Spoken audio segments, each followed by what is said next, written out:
right?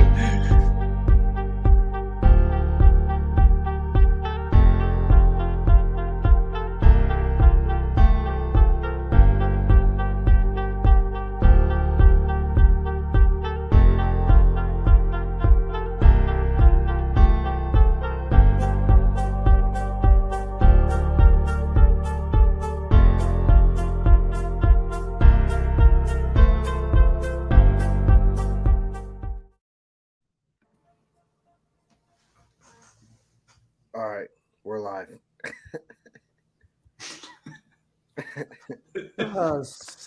Conversation with something else. I wish whoever is in now got to hear what happened in the last 45 seconds, but you'll never know. You'll never know. Yeah. It's lost. Off-stream shenanigans. It's lost in a black hole. So I just tweeted it. You guys can. Fuck, dude! I didn't even tweet it. You guys can retweet it.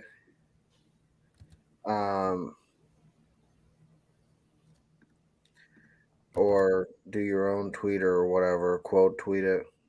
Whatever. I retweeted it. Anyone who's in here, welcome. I'm going to do one more thing.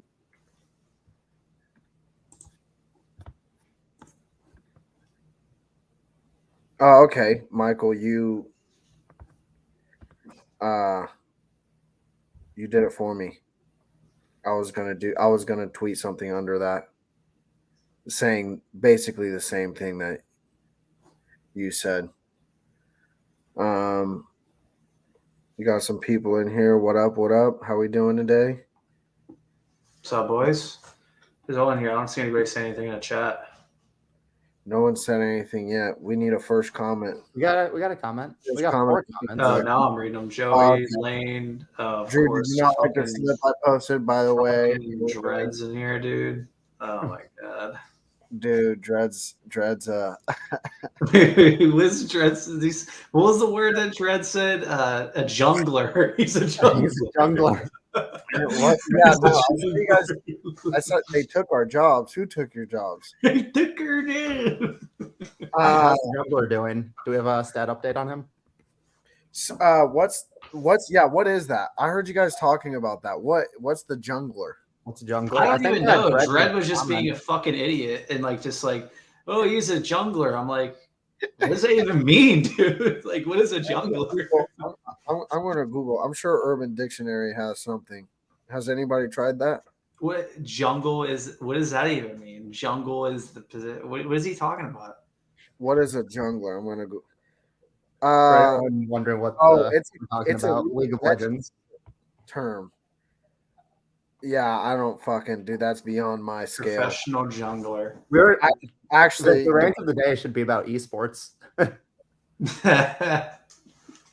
I swear to fucking God. How about you learn how to spell dumbass before calling me one?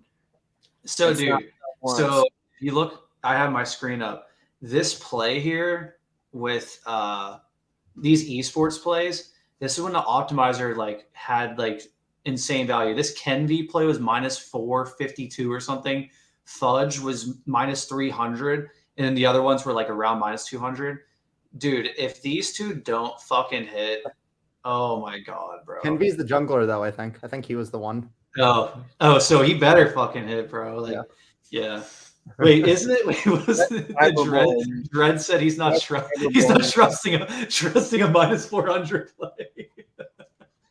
Guys, if we can get to 10 likes on the stream, I'll do a giveaway.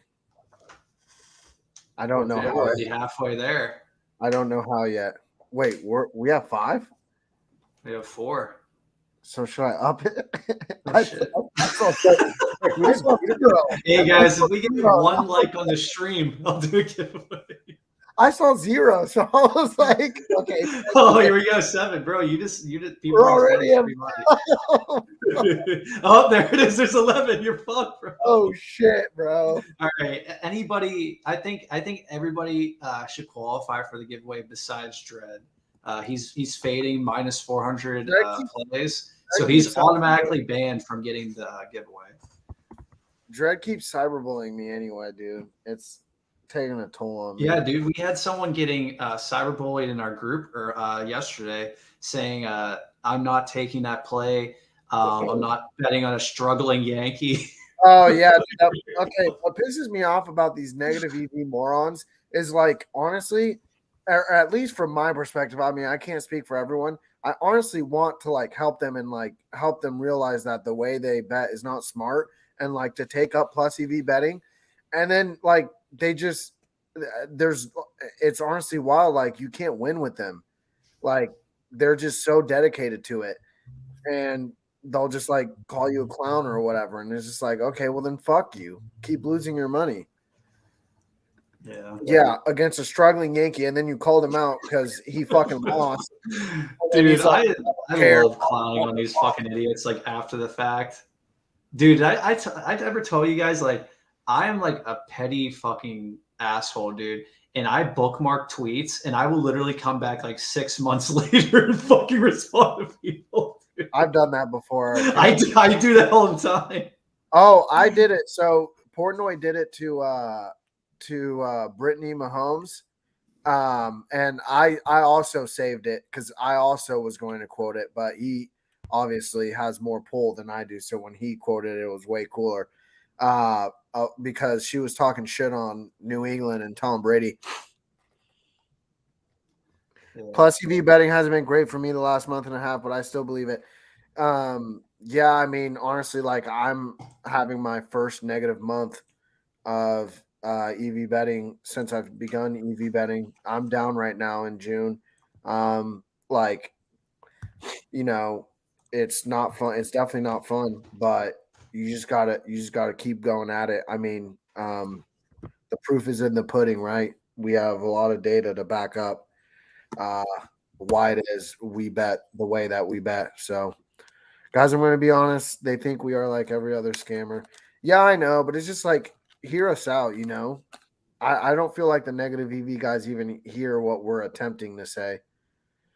It is called variance. Die? Dwe? I don't know. Ready for a first play? Yeah, you got one, then I got one. Let's do some quick hidden plays. Yeah, let's do it. All right, Kurtz under 2.5 HR. Holy shit.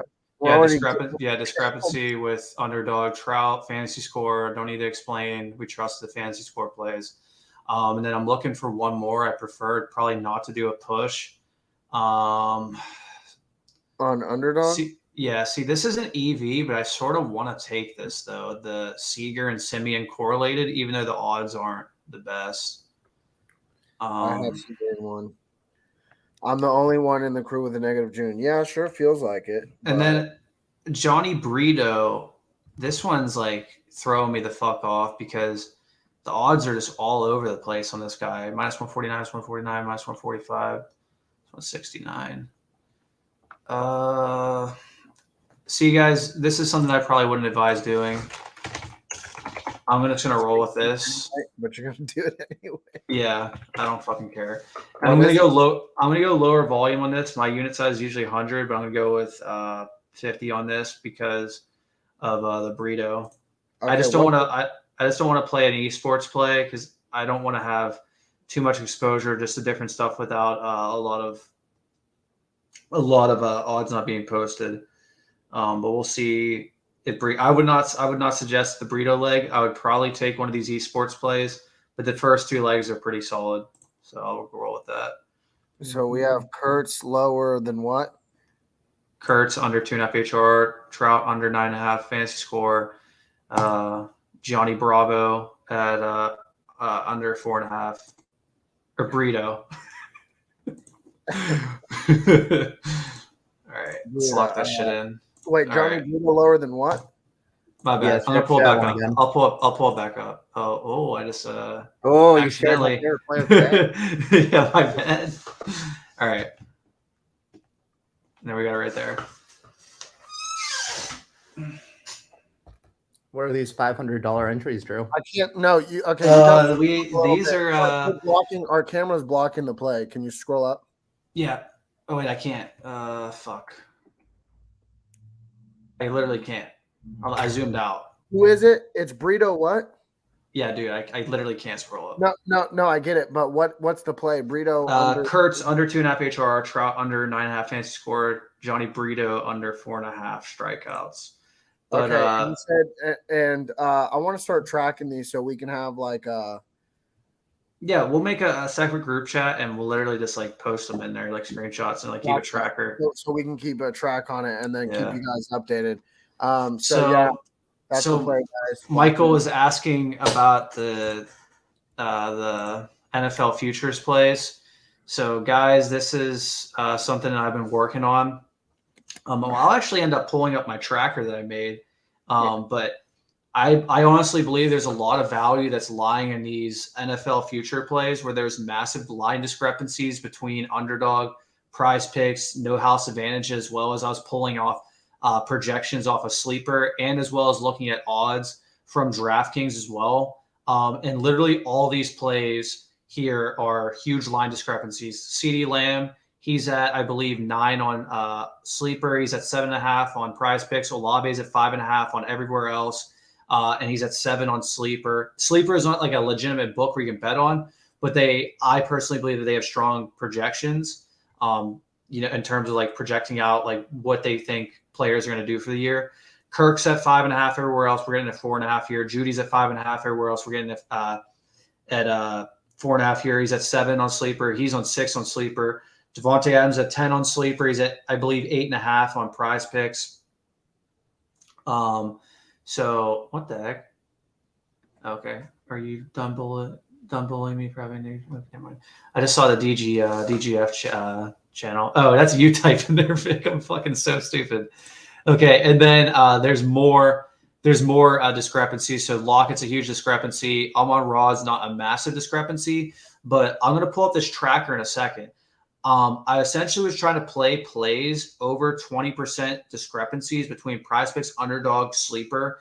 And then I actually got some help from Michael with no house advantage. And I actually ended up hitting a lot of plays today for my happy hour, just because I've been working on the spreadsheet so much over the last couple of days. And I might as well just pull it up right here. So there really isn't much value that really lies within quarterbacks, really. There really isn't much, as you can see. So like what I really did is the plays that there was some value, like Trevor Lawrence as well as Tua. You see that the sleeper projections are way off, as well as with Trevor Lawrence, he is 200 yards more on prize picks, and Tua is about 200 more yards on prize picks as well.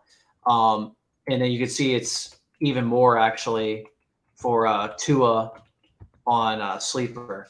So we went over here and we don't have the percentages on the quarterbacks. There's not really as much value on them.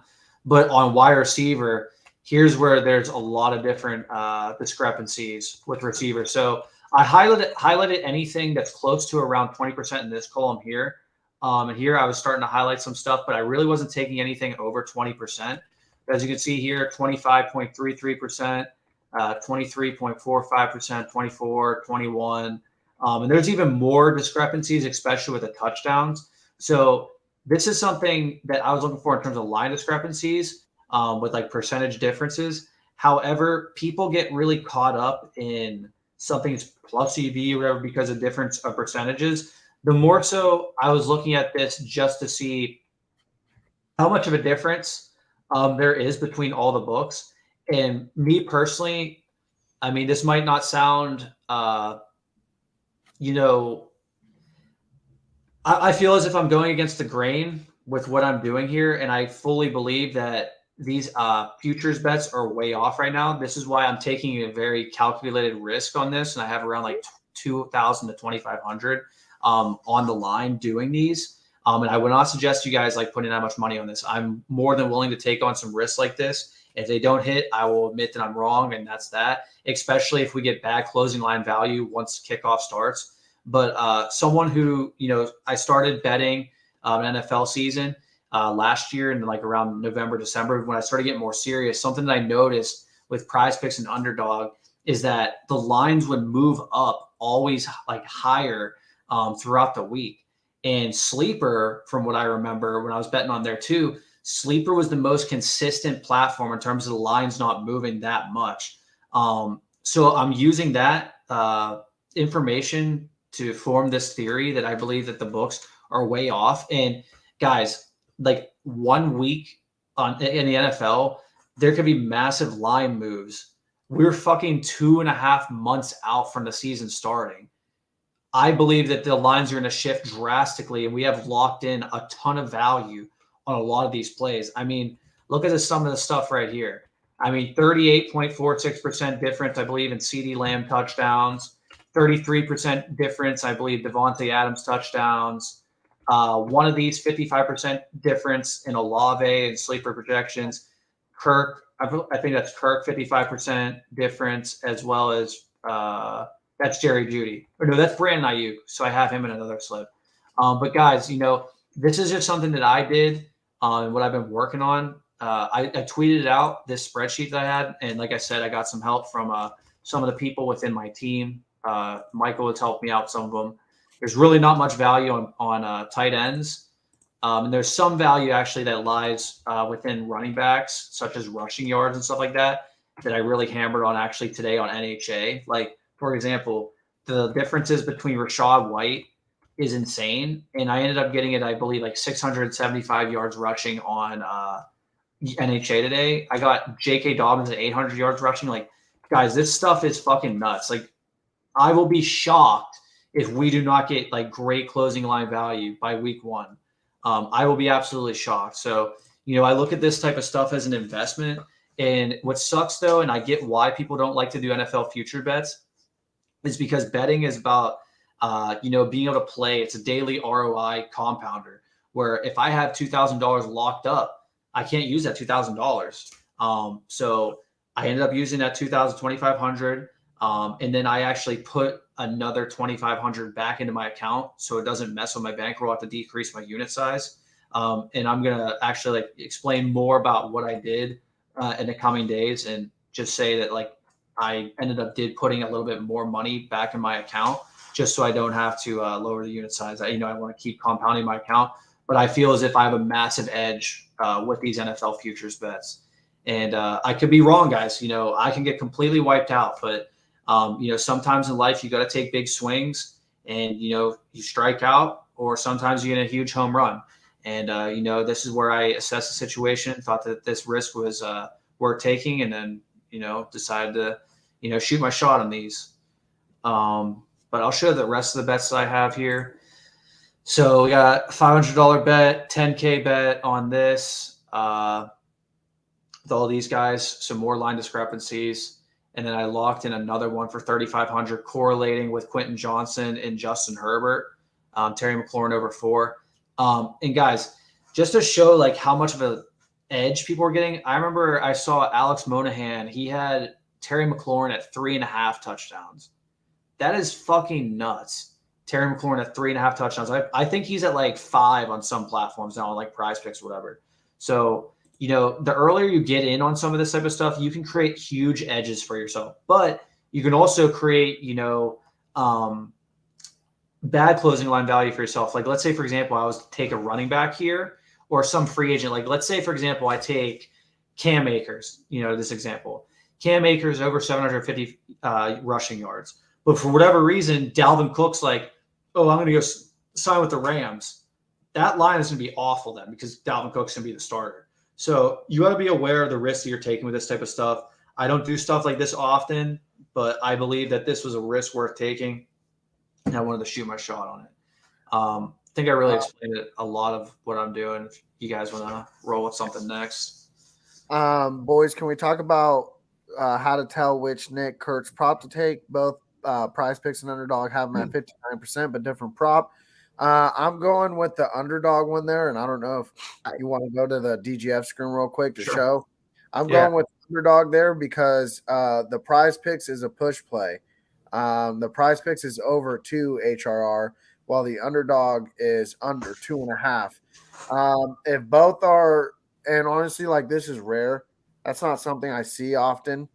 And that's not something I've see often on the DGF optimizer. But if it's two contradicting plays, and they're both value, but one is a push play and the other isn't, I'm just gonna go with the non-push. Drew with the no dark mode on underdog is terrible.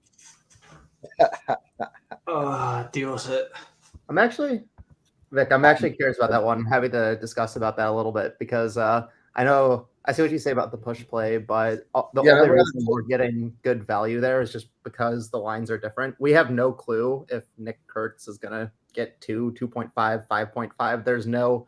Well, we do know he's not going to get 2.5. What? We do know he's not going to get 2.5. Do we? We only know that we hope he gets somewhere between 2 and 2.5. That might honestly be a middle play. I hate doing that because one's a push and one's your best results would be push win there. But I actually took both sides. So Michael, what I meant was like he won't get 2.5 because like you can't. Oh yeah. Okay.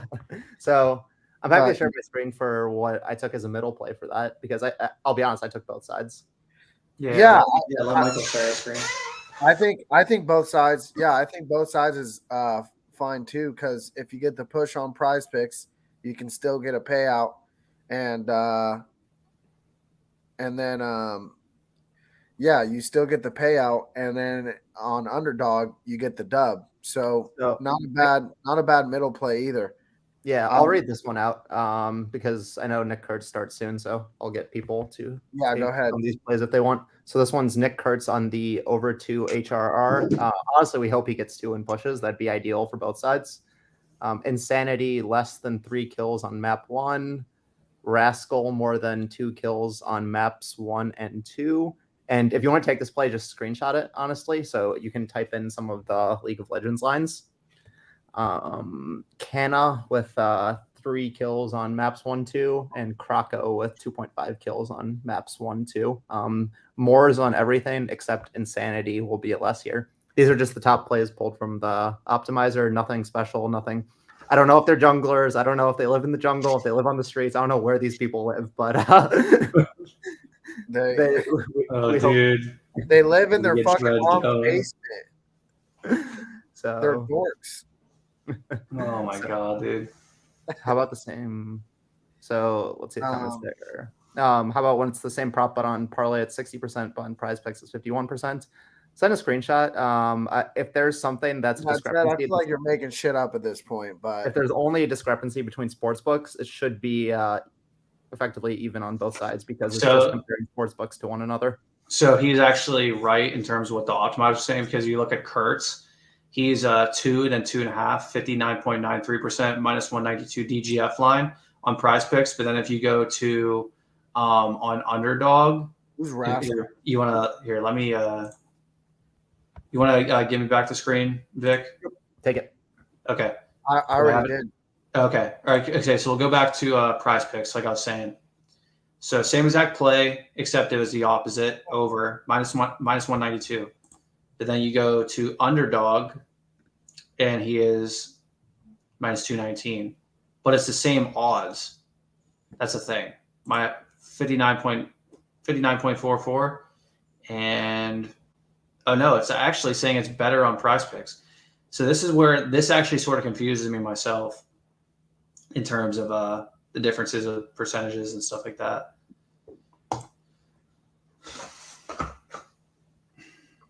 I mean, it's still a solid play. That's why I decided to take it on underdog, with Trout and the other play. But if you want, we can move forward with some more plays. Go on parlay play. What else do we have? So I already took a parlay play with this value. Oh, actually, some of it got taken off. I'm sure board's dead. Yeah, I'm sure we could get something out of this though. If you do the top 4 plays, so Johnny Bravo under 4.5 Ks, Rengifo over half a batting strikeout, Seth Brown over 1.5 HRR, Arroyo under 1.5 HRR, and then try to find a correlation on the Angels one since he's over strikeouts. I mean, it's kind of a stretch, Yeah. but not. Yeah. I'm not gonna lie, I'm not taking anything here. See, the thing is, Oh, something that people need to stray away from is they see green and they see yellow, and it's like, oh, that's EV. Like, dude, the the way you play this is you just don't automatically like people who are getting into plus EV and stuff like that. If they're doing prize picks, like, oh, it's minus 140. Like, let's take all these minus 140 plays. Like, sure, that's technically EV, but you're not getting the best possible expected value you're doing. So, like, something that you've said before, Mike, is like you like to pretty much only play plays where it's like minus, what is it, like minus 155 or higher, like your own personal threshold. And I honestly like that way of thinking because it's all about getting the edge. You don't really have an edge if it's just minus 140 in a 5 pick flex, assuming that the no vig odds, are minus 118 or whatever. Because you really don't have much of it. It's literally just minus 118. Whereas if you're getting plays that are like minus 150 or better, or you have like multiple legs in a 5 pick that are over that, or even in a 3 pick, then you're actually getting an amazing edge. And on top of that, you add in like stuff like correlation. It makes your play like even that much stronger, which sort of sucks because parlay play, like for the last couple of months, has just been nonstop value every day. But now, since basketball's over, since we don't really have any other sports on here besides WNBA, baseball, and that's really it. It just sucks because parlay play was just such an amazing app to secure crazy value every day. Well then, yeah, never mind. Won't Yeah. build.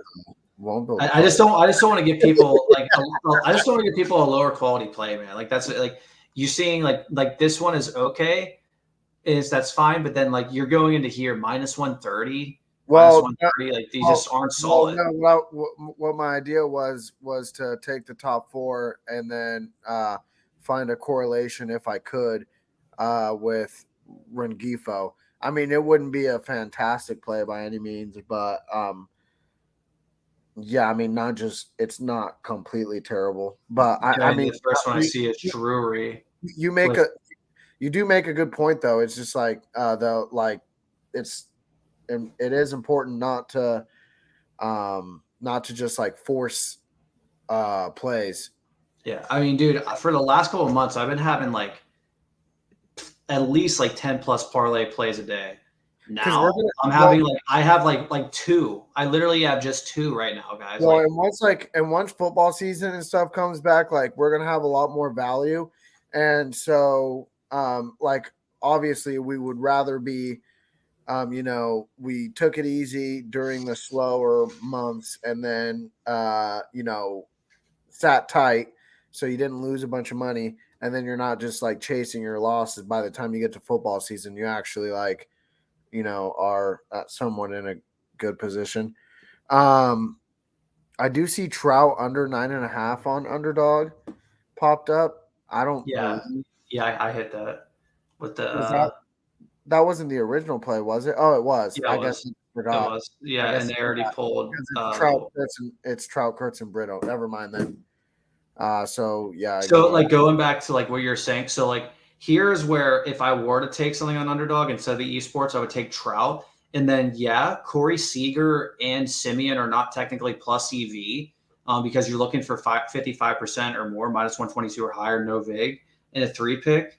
But I totally like wouldn't have that bit of a problem if you took Seager and Simeon because they're very close to being plus EV.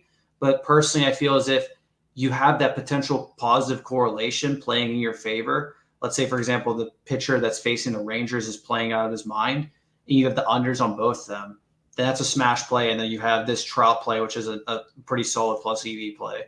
So stuff like that, like you got to think outside the box. But like Vic was saying, like it's dry season and stuff like this. Like you want to try your best not to force plays and preserve your capital for when there's going to be an abundance of plays across the board.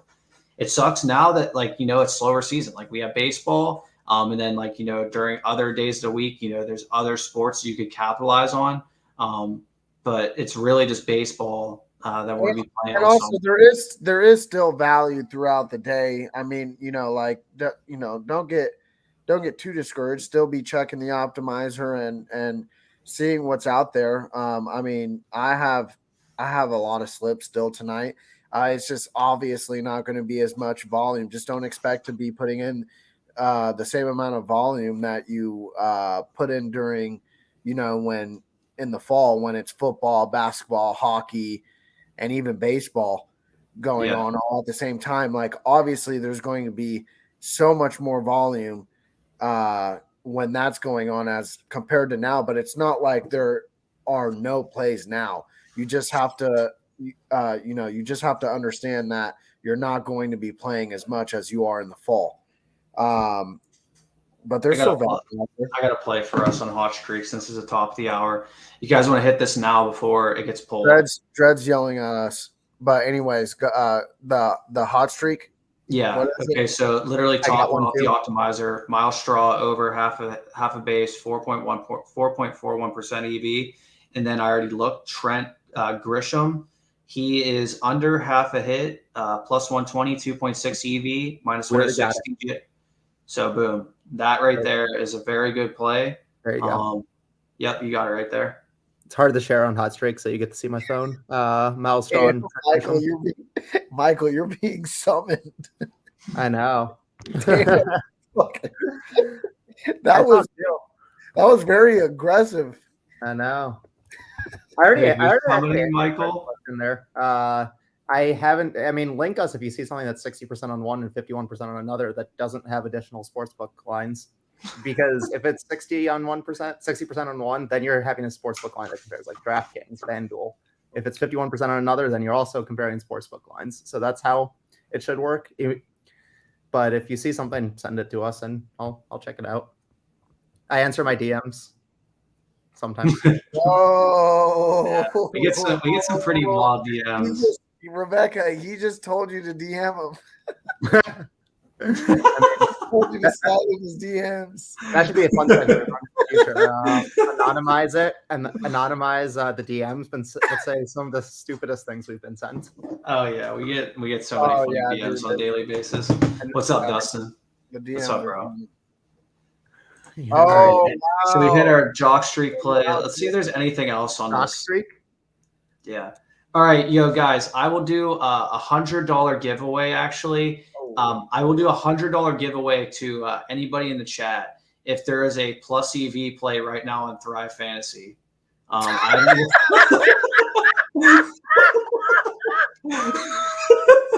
haven't looked at the optimizer, and I'm feeling generous tonight, so let's see. The moment of truth. Are you guys ready? Are you ready for this? Oh my God. Jesus. Yes. No giveaway. Everything's right. Oh God. Let's see if Jock has anything. Fuck Thrive, dude.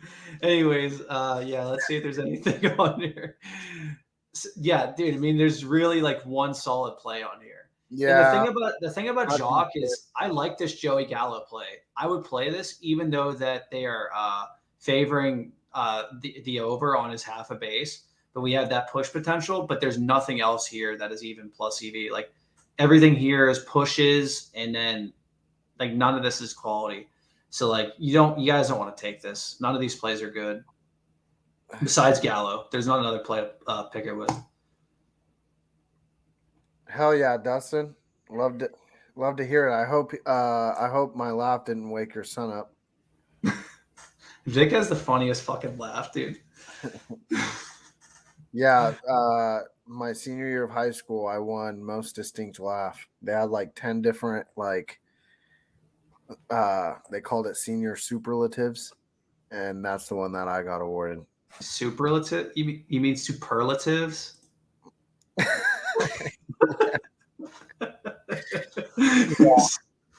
Yeah. Oh shit! We got some plays here on. Oh, dude, we got a nice play on fucking Prize Picks. Holy shit! That's a very good question. Yeah. We got to take this play. Give the screen to Michael and see if we can cook something up on Prize Picks. Michael, you got to bring it back up. Yeah, I'll stream, but you tell me what You want All me right, to yeah. do this one? Because I already took some of those esports lines, so I don't want to double dip into League of Okay. Legends. I don't want to single dip into League of Legends, if we're honest. Okay. Dude, what you got against the gamers? I'm cool with the gamers. I have no clue. Like this morning, this morning, Drew and I were sweating a tennis match. That was fun to watch. Like we had some fun at 9:30 in the morning. I'm not going to watch a League of Legends match, so I'd rather take something I have a better chance. The first non league play is going to be Trout under fantasy score 8.5. Well, first we have to do Nola. Aaron yeah. I was implying Nola was in there. Cool. And dude, minus 313 Caesars for 7.5. Holy fuck, dude. And take that. And you're gonna have to roll with some. You're gonna have to roll with some gamers. That's fine. Which ones have you not played? I can't click on my entries because then you'll see golf, and golf is verboten on the stream. So no bueno. I don't think you took Canna. CAN. I did. I know I took Canna. Okay. Did you? How about Killen or KILN? I haven't taken. No, that's two I's. KIIN. Oh, it is. Yeah, Kin. My bad, dude. I can't see. Under 4 maps, 1 2 kills. Kin. Yeah. What else? Under 4. Anything under Kin I haven't done. Kiahu. Yeah, Kiahu. KYEAHOO. Got it. Over 2.5. Over 2.5. He's a true gamer. Yeah. Quid. QUID. Under 3.5. Is he a jungler? I'd be happy if he. Guys, I'm getting a potential spam call. Should I answer it? It might be like TJ's call to the when TJ got called up to play overseas. I mean, fucking dude, take it. It's probably gonna be some fucking telemarketer telling that you're and we also got National Police and Trooper Association. We're calling everyone to let them know that the drive is underway. I'm getting arrested for winning too much on sports bets. Let's end this one. When TJ gets called to play overseas, I get taken to the. All right, did Michael hit it? Yeah, can you check if it's right? Nola less than 7. Yeah. KIIN under 4. Kiahu over 2.5. Quid under 3.5. And Breathe over 3.5. Yep, that's it. Cool. So should this be my giveaway slip, Drew? I don't even know. I think it should be. Okay, cool. So the way we're doing these giveaways, what was it again? Screenshot. Actually, Drew, you said the $55. Yeah. So what we like to do on these streams, and what I like to do with my giveaways nowadays, is so for you to qualify for any of our giveaways and Michael's giveaways, doing with the Prize Pick slip here, for it to be a giveaway, it has to go 5 for 5 on Prize Picks. No 4 for 5, no 3 for 5. Has to be 5 for 5, and then you have to prove that you're in the stream. So you can't just sit here and like, oh, I was in there. Like, prove it, take a screenshot, do whatever you can just to say that you're in there. And then we'll be tweeting out our plays, and whoever was in there and can prove that they were there watching. And then there might be some other requirements as well. But for anybody, if the slip hits, we'll select someone at random, and we'll be giving you 1 month of the DGF Fantasy Optimizer on the house, which is equivalent to $55 worth of value. Just to so you guys can get a little taste of what it's like to use this optimizer, the tools we use on a daily basis to make a lot of money. I mean, all of us here have made a lot of money this year using the optimizer. One of you guys want to pull up your pickets on here for June? I mean, I don't know if I can pull up my desktop, but yeah, I don't know if it's desktop either. I've never tried it, but just to show people what they're missing out on if they haven't signed up for the optimizer. Which, by the way, let me just let me like hide some books real quick. Do you want me to go to Michael's? I can go to Michael's screen while you look. No, dude, I'm literally syncing it right now. I'm pulling it up. Which, by the way, guys, link in the description. You get $5 off your first month. Yep. And on top of that, you get the $5 off the first month. and you get a 3-day free trial. So there's no reason why you guys who don't have the DGF optimizer, why you shouldn't be signing up and trying it out. Like, if you don't like it, you can go ahead and cancel it. But there's a reason as to why we're using this, why other people are using it. It fucking works. So just use the free trial, sign up, and you won't regret it. But I have my Pickett right here. So for this year, I'm up on Pickett. This doesn't include other books where I made a ton of money on like parlay play or jock market, stuff like that. On Pickett, you guys can see it. You couldn't pull it up on your computer? I don't think I can. Because I can't see shit.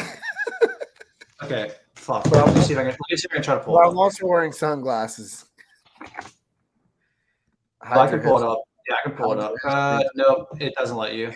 It looks like your computer's bugged, dude. Yeah, dude, it's like a fucking WordPress.com website. Your computer is no longer usable. Well, yeah, dude, it's got fucking. That sucks. But, I can do mine here. Yeah, Michael has better camera resolution. Oh, here we go. Let's go. I uploaded mine to Google Drive. This is Michael's 2023 so far. Yeah, I'm up. Boom! And counting. So that's based on the apps. It's 5,500 on Fliff, 3,800 on DraftKings, 875 on FanDuel, 8K on Prize Picks, 3,300 on Underdog, and $88 on No House Advantage. Oh yeah. So the NHA is what's really pulling this. Yeah, and guys, like, and for like whoever doesn't understand like how volume betting and stuff works. So you guys can see on the screen, Michael has a losing record when it comes to his bets. Right. That's not what matters. What matters is the return on investment, ROI, that he has. Oh yeah, I'm a terrible bettor. I lose like 65, 70% of my bets. Yeah, and that's the thing. Like, you see all these fucking idiots like on Twitter and stuff. It's like, oh, look at me, my props went like I'm 20-3 or whatever. It's like, okay, how much money are you making? That's the only thing that matters. How much fucking money are you making? You can sit there and like, oh, I'm 20-3. I'm 20-3 on plays that are minus 300 or better. Like, no one fucking cares, dude. Are you making money or are you not making money? And that one guy yesterday was wild. Yeah, and you can see like on Michael's screen, he's having a fucking great year. He's making a lot of money. He was like, you have a losing record, and you're like, yeah, and I'm like, dude, you're fucking retarded. Like look at the profit, bro. Yeah, like I don't care. I don't care about a record. If like I just want to make money. Like record does not matter at all. I can be 1 in 1,000, and if I'm up, I'm like, that's what matters. I mean, that's obviously I'm being exaggerative. If I'm 1 in 1,000, I don't know. That's just honestly, that's impressive in and of itself. Is that even a word? Exaggerative. Is Vic just making up words on the spot? Hyperbolic, whatever. I'm pretty sure exaggerative is a word, but I can say hyperbolic if that makes you feel better. Yeah. No, it's there. You know, you want to know like a random word that I like really I'm like. I'm actually very good with words. I paid a lot of money for it. Go ahead. There's like a random word that I don't know why I really like it. I don't really say it that often though, but the word escapade. It's a pretty fucking sweet word, dude. Escapade is a good word. That's PM money if I've ever seen it. What's PM money? I'm a project manager. Fucking project manager. Screwing with me. Dude, there's like PMs who just make like 6 figures and like just get in the way of like fucking programmers and engineers, like the people who actually do the real fucking work. What's up? Golf tomorrow, everyone understrokes, lol. Sebastian. I don't know anything. I don't know anything about golf, guys. I know John Daly. He's my favorite golfer. John Daly. Yeah, dude's fucking getting drunk on the course and going 300 forward. Yeah. You guys remember those memes like a couple months ago where it'd be like a picture of like someone and then like John Daly like fucking smoking a cigar like on the course? Yeah, dude. John Daly's a G. I fucking love him. I saw a good Fliff play, but it disappeared. Let's see here. There will be no golf posts, no golf plays posted on Twitter. Golf doesn't exist. I've already said that in the chat. It's over for the rest of the year. Yeah, weather. there's no such things. No such thing as golf. Anyways, do you want to move the Fliff? I'll take some plays here if you want to. Fliff, I'm not really seeing anything that.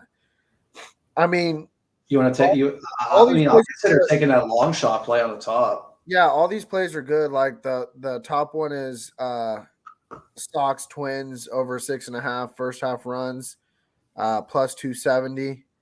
When FanDuel has it at 230, MGM has it at 200. So like obviously a good play. Yeah, I'm gonna take like, that one. I'll lock it in. Lower volume. But like don't. So these are straights, obviously, and as compared to Prize Picks, but they're longer odds. So honestly, like I don't just because it's a straight, I wouldn't recommend necessarily upping your units too much on it if the odds are that long on it. Guys, really good KBO odds on Prize Picks right now. If you're trolling me, bro, This guy better not be trolling. Dread always trolls. This guy literally fucking trolled the shit out of me. Little fucker. That's a fucking pain in the ass, bro. He is, dude. Yeah. So I think Dread said something earlier. It's like, why is Drew's forehead so big? Well, there's a reason, because I have such a perfect hairline. That's the reason why my forehead is so big. So I know you're incredibly jealous of this amazing hairline, and you know. Hey, sure what matters is that you got married, so you got locked up, and so you're good. Man. It doesn't even matter anymore. So what plays do we have so far? So we have Trout. We have the Trout under 9.5, Kurtz under, and Brito under on underdog. We have 2 Prize Picks, right? Prize Picks. Oh, yo, shit! There's a huge discrepancy on. There's some more discrepancies. Ooh, Dota just dropped. Yeah, here I'll hit these. I'll share. All right. Because I want to keep track of these, and then we'll have a running Suma. Well, and I have a whiteboard and everything I'm going to set up for all of this. We're gonna keep track of this, so you guys can. Drew, you want to read out some of these Dota boys? Yeah. We got Suma Male under 13 kills, Matt 1-2. Nightfall. Wait. Sumail is over 10.5 on Prize. We're middling. Yeah. We're gonna middle. Yeah. We're doing. You're middling. Oh, gotcha. Sorry. Yeah. So I'm taking them. Yeah. Here, Vic, you read them off. Do you have the optimizer? Here, I'll just do it. Don't worry about it. I'll read off the lines to Michael first on Prize Picks. You want to give Michael the screen? So, or no, can you share it? Or no? Cool. If you want to read off the boys, I don't have sure. Okay. So yeah, Sumamel, he got that, and then we want to go Nightfall under 13.5. Okay. And then we got Monet over 9. We already took Rascal. I think those are the only Dota plays that dropped. I know we got another Dota. Kiyotaka over 16. And one off from anywhere. MLB Live. No. Would you consider taking Nola again? Double dipping Nola is not a bad idea. I mean, minus 176. Odds are pretty nuts. Yeah. Sure. Isn't he such a good pitcher, though? Yeah, dude. And Otani's the best player in baseball, but we fade him every fucking day. All right. Hit off yesterday, finally. Jesus. I need to change my bio. I changed it to Shohei Ohtani owes me money. Shohei owes me money. He doesn't owe me as much money anymore, so I got to change the bio. All right, there we go. I'll leave this slip up for a little bit. And then all right, yeah, time to middle. Yeah, time to middle. Underdog version. Yeah, Suma Mill under 13. This is yours. Under. If you want to middle. Sorry, I think Nightfall's over. I think I pressed the wrong thing. Oh shit. Oh wait, Right. that's not even middling because it was the same prop.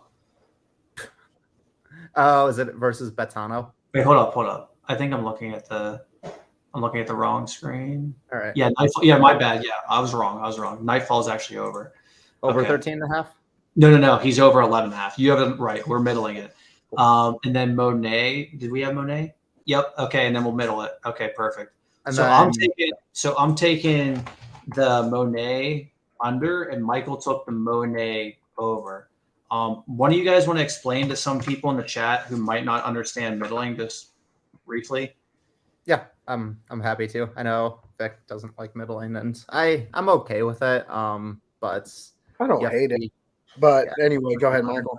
I'm not trying to Yeah, interrupt. so what we're doing here is, so Drew, you have 13.5 on Sumail.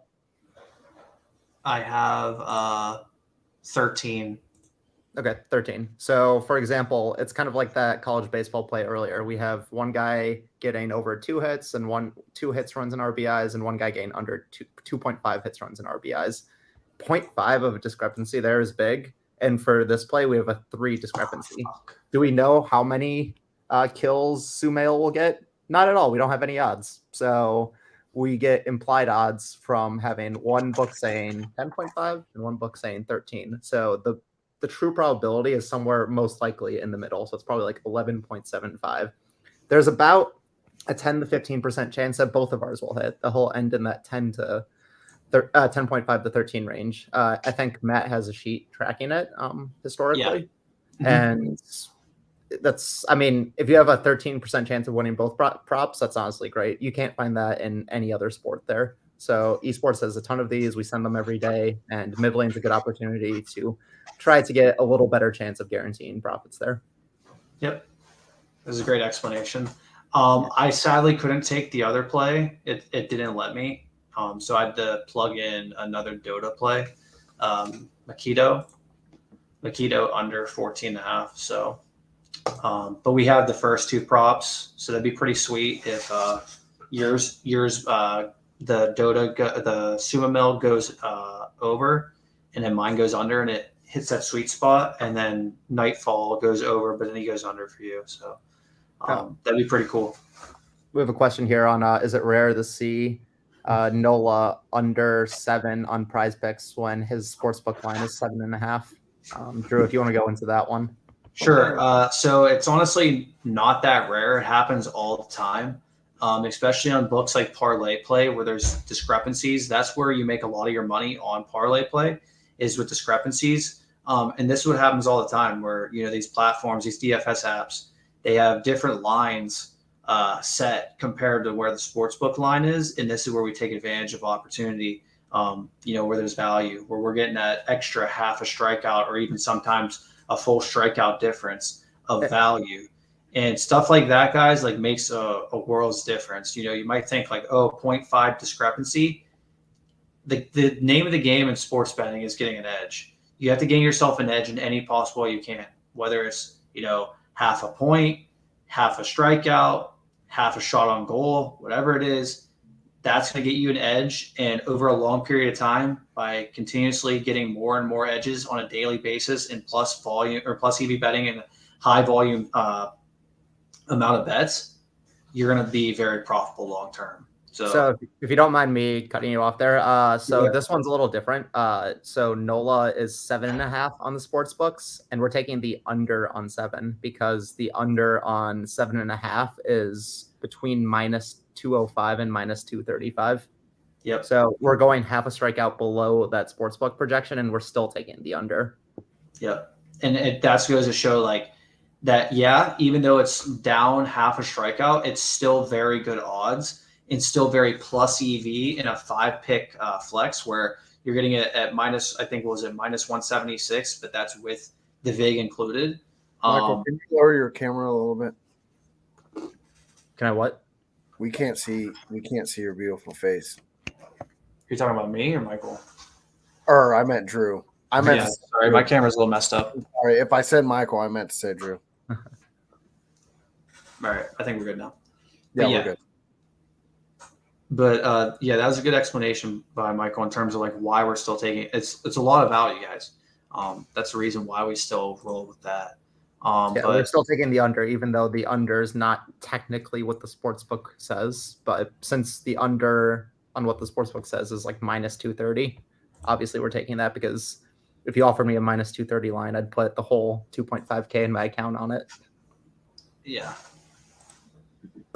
Banned. Red is banned. You need to not talk like that. Oh, we actually got fuck, man.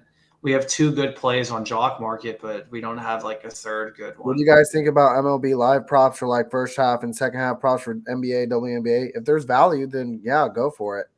Oh yeah, we look for value all the time. Like Michael is the one who is able to like scoop up value on this all the time. Like, the main way you're going to be getting your bets is through some type of tool like the DGF Fantasy Optimizer, where it's doing all the work for you. You're just constantly refreshing to see if there's discrepancy, see if there's value, stuff like that. But sometimes, on days like this where there isn't a lot of value, this is where you go on other books, you go on other sites to find odds that or plays that might not show up on here, and you can find like really good stuff. Like there's a lot of times where Michael will literally go on DraftKings and just like manually scan like MLB live plays, and there's so many times where it's like minus 200 or higher, like a strikeout in the first inning.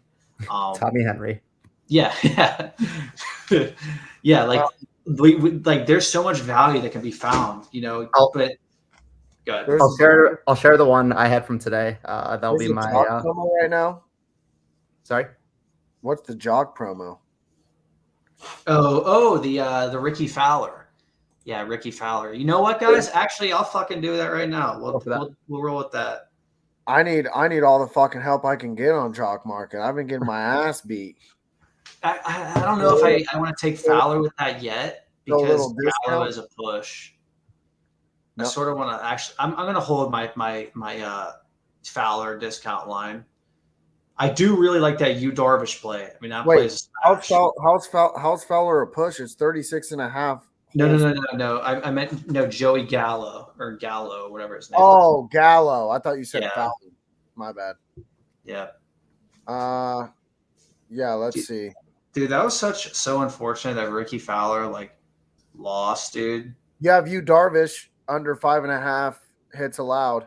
I know, like that's a smash play, but I sort of want to hold off with Fowler because we only the Gallo play is EV, but it's like when I have plays like this Fowler play. I've already played Gallo, so I don't. Actually, you know what? I am going to take this because this starts at 5:45 in the morning. And there's probably not going to be any other plays that pop up. So you know what? I'm going to take this, and I'm going to make this. My hold on. Yu Darvish isn't showing up. Under 5.5 hits. Gallo under a base. So Fowler over, Yu Darvish under, and Gallo under. Does anyone know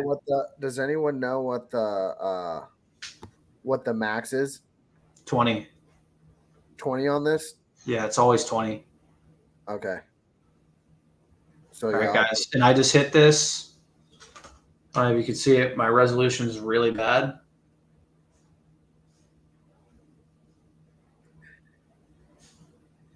It's so bad. It's like I look so stupid, like holding it up there, and like no one can see anything. It's Fowler under 36.5, right? I'm fucking around. I was about to say, dude. Thanks for the lookout, though, WKP. I don't know when DGF is going to add Boom Fantasy. I'm Matt's the one who knows. I know just as much as you guys when it comes to what they're doing. When are we adding Super Draft? Hopefully soon. There's so many random DFS sites out there. So if you see something that you want us to try out, send it to us. We'll try to look for value, see how we can take advantage of these books. I mean, we love to go anywhere and everywhere that we can find. We're not just only trying to do prize picks underdog. So send them in. Have you guys heard of Thrive? Yeah, let's see if there's a plus EV play. Nope. So what do you guys think about the hey chat, what do you guys think about the Pingus Zingas trade? You guys think it's good? You guys think it's bad? Maybe that's your rant of the day, Vic, on how the Celtics are going to do now or what they should be doing. Yeah. The thing is, I'm like neutral. The reason why I lean negative on this is actually has nothing to do with the actual trade. Yeah, he's soft. Yeah, I agree. Like he's soft. He's very injury prone. Like I just feel like this is the move that the Celtics made. And I'm a Celtics fan, so obviously I want us to do the best job possible. And I feel like this is the move that we made that we think is going to put us over the top. And I just feel like we could have made a better move. I want Jaylen Brown to get the fuck out of here. I don't fucking want him signed to a max deal. He's a fucking choke artist. He's like, and Tatum, he's also a choke artist. He's a cancer, dude. Like, I want fucking. What do you mean he's a cancer, dude? He's not a cancer. Jaylen Brown, dude. Did you see his 3-point shooting percentage in the playoffs? No, when I hear the word cancer, I think it's at least a tumor. It's at least a tumor. It's a cancer. He's a cancerous tumor. Potentially stage 4. Anyway, dude, like the fact that like this dude's about to get $295 million is fucking. It's insane. Like I don't. How is this dude getting $295 million? I don't care about Superman. Right? Yeah, I met his Zodiac sign, guys. So yeah, like I just don't like Jaylen Brown. I want him out of there, and this pretty much ensures that he's staying. And I just don't like that. I'd rather see what we could get for Jaylen Brown and keep Brogdon than, and I don't know what that is. I don't get paid to make those fucking decisions though. Like that's not for me to fucking decide. So I hate when I'm like, yeah, I kind of honestly wish we'd get rid of Brown and maybe even Tatum. And then they're like, well, who would you trade him for? Dude, I'm not the fucking GM. Like, I don't know. But I do know this. Brown is a choke artist, and Tatum's not him, and that's a problem. Tatum just has no dog, bro. Yeah, no, zero dog in him. Pingus Zingas is good, but he's always fucking hurt too. That's another problem. And we traded it's not like we just traded nobody. Like Malcolm Brogdon was a huge asset this year. Bro, the Clippers got him for fucking nothing. Like they got him for like a fucking first round pick and like a McDonald's Happy Meal. Like no, literally. Like how the fuck did they like just get him for nothing? So yeah, I don't. LOL, bro. No one says you're a GM. They do when they ask me. What do you mean? Have you ever played fucking fantasy football, Mr. Trillist? Who would you GMs in here, dude? When they go, who would you trade Tatum and Brown for? They act like I'm the GM. Like, dude, I don't fucking know. So, how about players who don't fucking care more about? I'm just gonna stop. Yeah, Mitch, we're not talking about Austin Dean yesterday. And go on to the next comment. Who do you want to see they get instead of Porzingis? It's not necessarily that I don't like Porzingis. First of all, he's hurt. Preferably someone who can stay on the floor. I heard Ayton was in talks, though. Oh man, I'd rather have Porzingis than that guy. Take him from us. I definitely prefer over Ayton, that's for sure. But he's always hurt. Pingus isn't bad. Like I said, my main problem with the trade is that it pretty much ensures that Brown is staying. And I wanted to see us trade Jaylen Brown, like a sign and trade, or I mean, obviously I want to get some value for him. Like, I don't want to just let him go in free agency. Brown for Trae Young, I'm all for that. I don't know that the Hawks would do it. Do you think that Trae Young is him? I think Trae Young's him. That's why I would love for us to trade Jaylen Brown for Trae Young. Now The Hawks would be stupid. The Hawks would never do that. See, that's what I'm saying. Like, I feel like the Hawks would know better, but fucking throw in Horford. See, and see, that's where we like get to the whole GM thing. Like, I don't like to play GM because I don't fucking know. Celtics played down to their opponents, could have easily gentlemen sweep the Heat. Of course we could have, but when you have two guys who aren't him, that's what happens. Dude, Jaylen Brown can't fucking like dribble a basketball to save his life. Hell yeah, Trae Young went through the New York crowd. Yeah, Trae Young is him. I don't think Jaylen Brown would be enough, honestly. I don't know. Throw in Robert Williams. Throw in fucking Brogdon, apparently, since we're just throwing him out there. Wait, so Vic, Brogdon do you have any? Brown, would the Hawks do that? Who? Would the Hawks trade Trae Young for Brogdon and Jaylen Brown? I wouldn't do that. That's way too much. Oh, you wouldn't? You don't think the Celtics should? See, I would. That's too much. Dude. That's too much. I would be willing to do that. That's way too much, dude. But do you have any hot takes for the stream today? For the what? Do you have like any hot takes off the top of your head? Anything For what? I don't know, just like a random hot take. Yeah, I have many. Sadiq with Jalen would be dope with a decent point guard. Yeah, they wouldn't be bad. I don't think I would want us to trade Jaylen Brown for Trae Young. It would be up to the Hawks, and I don't know if people think that that's a trade that the Hawks would do. Let's see. Calvin Ridley should be banned from the NFL, but I'd rather wait.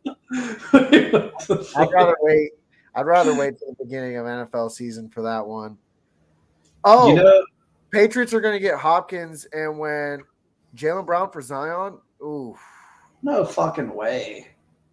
No, yeah, can't do that. Zion, I don't know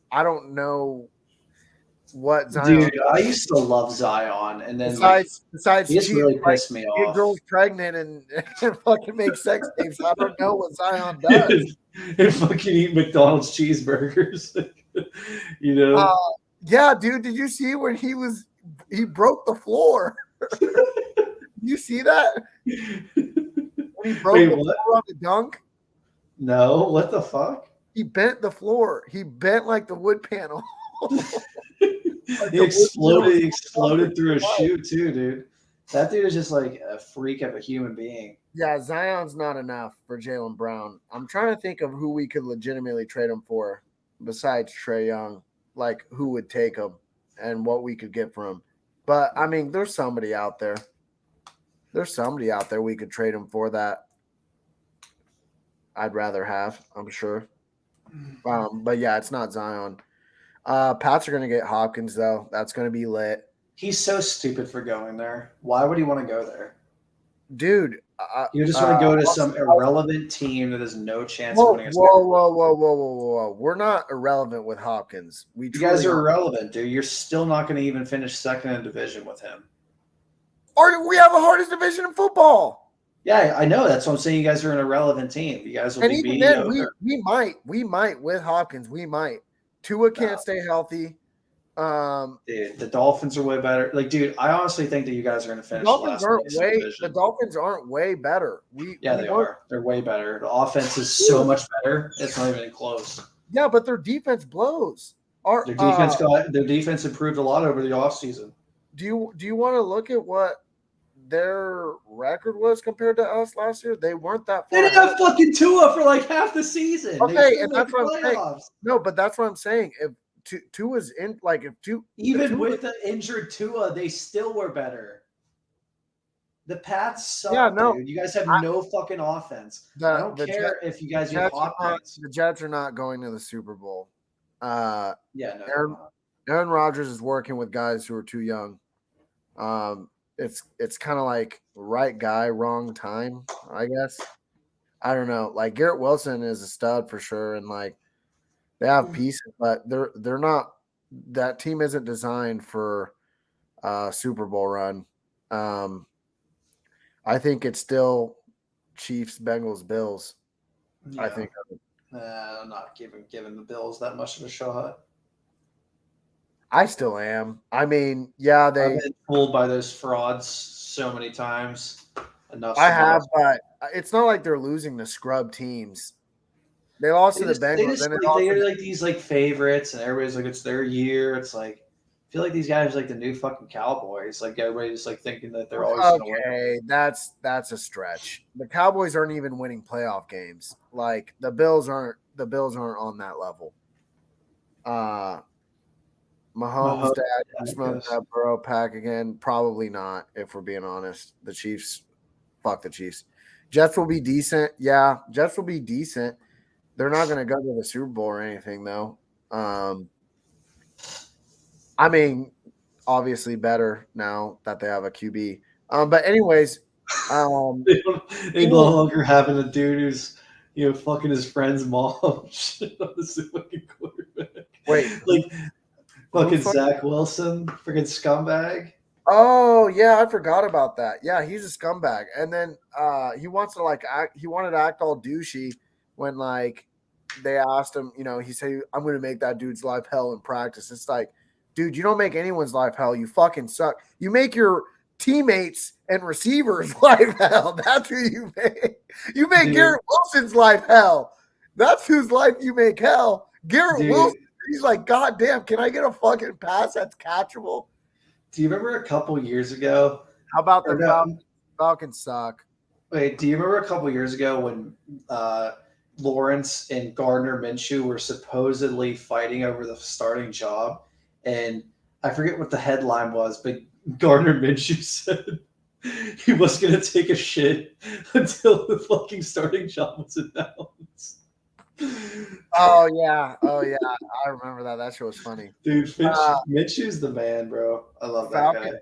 Falcons don't have a quarterback, and that's a big problem. Yeah, Desmond Shitter.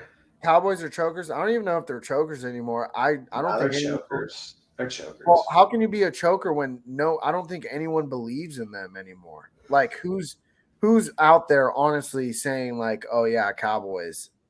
All these delusional Cowboy fans.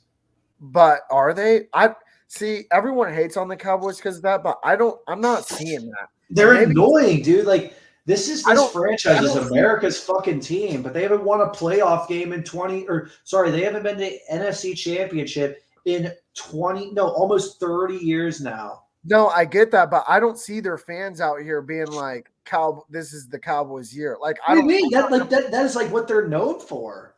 Yeah, no, it's what they're like the stereotype is, but I've never experienced that, I guess. Bro, I experience it all the time. I literally was talking to someone at work today. I was like, yo, who do you think's gonna go to the Super Bowl this year? Who do you think's gonna win the Super Bowl this year, like outside of the Chiefs? And he was like, oh, easy. It's the Cowboys' year. I'm like, okay, but he's kidding. Fucking kidding me, bro. No, he's being serious.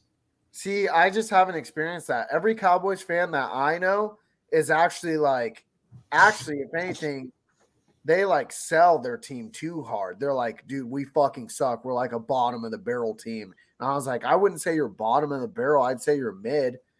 But like, I wouldn't say they're mid. I mean, they're a good team, not a great team. That's what they are. I think they're mid. I think Dak sucks now. No, dude. Like mid is like the Patriots. No, we're good. No, you guys are mid. If we get Hop, we're good. If we get Hop, how are we? I'll make a bet. I'll make a bet with you on stream. If we get Hop, hold on. I want to ask you this legitimate question. If we get Hop, how are we that different than the 49ers? Are you fucking stupid, bro? Like, you guys don't have Kittle. You guys don't have McCaffrey. You guys don't have, like, other Ramondre. Ramondre's great. Ramondre is a poor man's Christian McCaffrey, dude. That guy is nothing compared to Christian McCaffrey. Ramondre's a great back. I don't know what you're talking about. Dude, he's good. He's not great. He's good. He's nowhere even in the same stratosphere as CMC. He's top 10. And he's also younger. What do you mean top 10, dude? Huh? I used to slip him into the top 10 after one good year. And that's the thing. He He didn't even really have like that great of a year. He had a was good good as rookie. he had a- He was good as rookie year. He had a good No, fantasy football year. That's what he had. He like if you look at like actual real stats, like the dude isn't like a top 10 back. Like, it's the same thing with someone like an Austin Eckler. Like Austin Eckler is good, but just because he's like this fantasy fantasy machine, he's nowhere as good as he actually is like in terms of impact in the game. Ramondre. Oh, first of all, I don't even know why we're having this discussion. Running backs don't matter. Dude, you know what matters is quarterbacks. You guys have okay. The Niners don't have a quarterback. Brock Purdy's better, and their defense is way better than your guys. It's not way better. It's not. Yes, it is. Dude, look at their personnel. Look at their personnel. Dude, I don't care about their personnel. Let's look at how many first-team All-Pro defensive players they have. Let's look at results. Results. They literally were in the NFC Championship game while you guys were on the fucking couch watching them last year in the playoffs. That was before we got hot. Yeah, DeAndre Hopkins is going to make a massive playoff difference. Like, no, dude. Yeah, especially with the new OC. Like Mac's going to improve, not by a lot. I'm not here saying Mac's good, but he's going to do better than he did last year. Let's take a look. Let's compare defenses, shall we? And here's the thing: you're not even accounting for the fact that your guys' division's even harder now. I don't give a fuck about that, dude. Aaron Rodgers, I'm not fucking worried about that scrub. Mike, you feeling good about that? You guys have the worst quarterback in the division, hands down. Clearly, but we also have the best defense in the division. And I think the Jets have a better defense than you guys. Dude, that's wild. We fucking beat the Jets twice, and we fucking were better than because the Jets had a fucking scrub at quarterback, dude. We did it. No, dude, like Zach Wilson is like a straight up scrub. Dude, Zach Wilson is better than Mac Jones. I'm not. No, he's not. Yes, he is. Zach Wilson is better than Mac Jones. No, he's not, dude. Talent-wise, he's better than Mac Jones. He has a higher ceiling than Mac Jones. And then how can you sit there and the guy has no fucking intangibles. You're just only looking at skills. You're only looking at skills. Say like you're just like being fooled by like a fucking throw at the combine. How can you sit there? How can you sit there and be like, you guys have the worst quarterback in the division. Mac Jones is so bad. You're nothing the 49ers. Mac Jones is so bad. And then when I bring up the Jets and how we were better than them last year. Last year, dude. We're not talking about last year. We're talking about this year. Okay, how did they improve defensively? Their defense was already better. No, it's not. I don't know where you're getting that from. Dude, that defense was locking down everyone. We outranked them in like every major defense. You guys got fucking shit on. You guys got shit on by the fucking Bears at home, bro. When did the Jets get shit on last year? You want to name an anomaly game? When did the Jets get shit on last year? You name some examples? Dude, I don't fucking I'm not playing that game. That's a stupid game because a team got blown out one game. That means that they're clearly have a worse defense than the other team. That's a dumb argument. Let's look at why don't you pull up the rankings? Defensive team rankings. Let's look that up last year. And I look at points allowed because that's what matters. Sure. I don't look at yards. That doesn't matter. Yeah, no, I don't care about that. It's about points allowed. Guys, we're sitting here, we're having these debates and shit because there's really not a lot of value on the board. Let's see. We're in the dry season. Every platform right now is looking like Thrive Fantasy. There's not a lot. It's not a lot of value. A lot of KBO value, though. Oh, you are right about that one. Out there currently? No, I'm screwing with you via Dread. That's where the values lie. True. I haven't hit one in 2 weeks now. It's been. I don't know what sports you're watching, but gosh, can you imagine if you bet by emotion? Actually, I used to bet NFL by emotion every year, and actually, it was the one sport where I was still somewhat profitable. Because you live in Kansas, you just bet on the Chiefs, and then they keep winning. No, I hate the Chiefs. So what would it be if you just I'm wondering what your ROI would be at the end of the year. I mean, the odds are probably so fucking amazing. Not amazing, so high that's not doing much. Like, wonder what your ROI would be if you just bet Chiefs money line every game. I don't think Zach Wilson is good. I just think he's better than Mac Jones. Like he literally is. Skill wise, yes. Overall quarterback intangibles, no. Dude, like playing quarter. I mean, you know this, bro. Like you know this yourself. Like there's more to quarterback than just throwing a football. Like intangibles, leadership. I get like, that, like that. But there's still like somewhat of hope for Zach Wilson. We saw Mac Jones be as good as he's ever going to be his rookie year, pretty much. I think that I don't think there's really much hope. Like when you get a reputation as a guy, when you literally lost the locker room and you ran away from accountability, which is like one of the biggest things for a quarterback and being a leader, that stigma is always like sort of going to be on. Mac Jones has a clear hold on the locker room. I wouldn't say I'm not saying he does, but at least he didn't like straight up run away from accountability like a Zach Wilson did. Cup receiving touchdowns is 9 on underdog, 10.5 on DK. Yeah, take is over.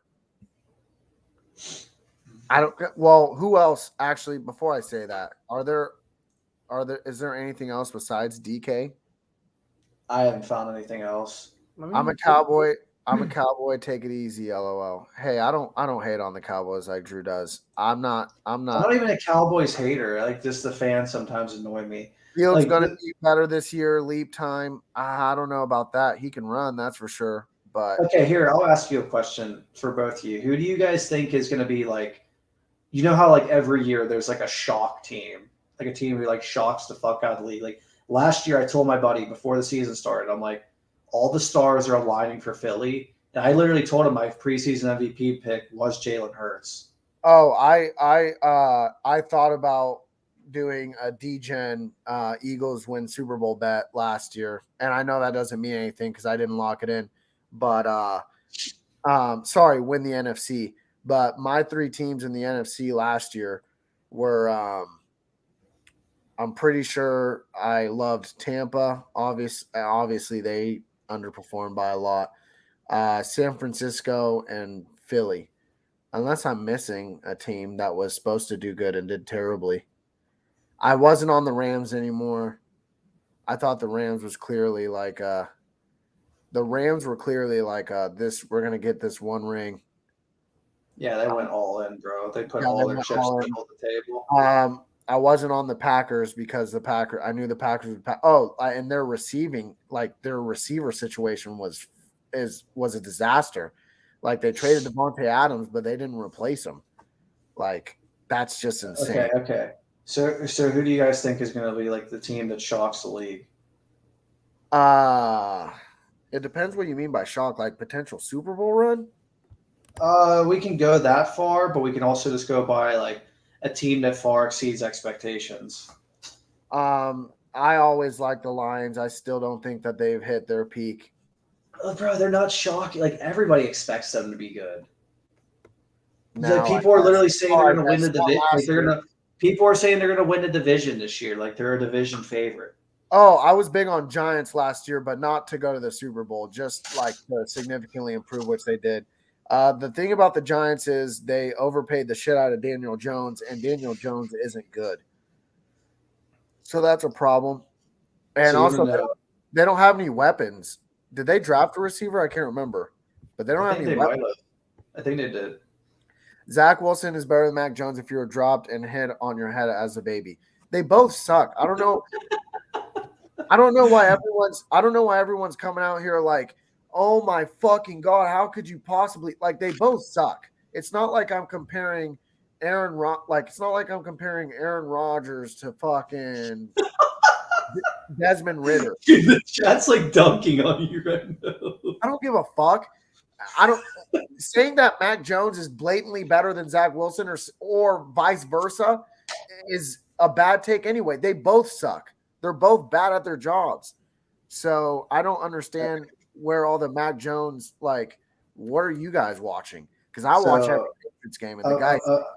I'm curious to hear what team Michael thinks could shock the league. Like, yeah, I don't know. I'm taking a look at playoff odds and seeing what surprises me from out there. I mean, I see the Lions at -165 to make the playoffs. In my opinion, it's pretty crazy. I mean, they'd have to go kind of awful to decent. I know they have the pieces for it, but I didn't like their draft. I didn't really like anything about that. So doesn't answer your question. I'm surprised that they're favored to make the playoffs. I'm gonna say it, even though I know I shouldn't. Here we go. He's gonna say Patriots.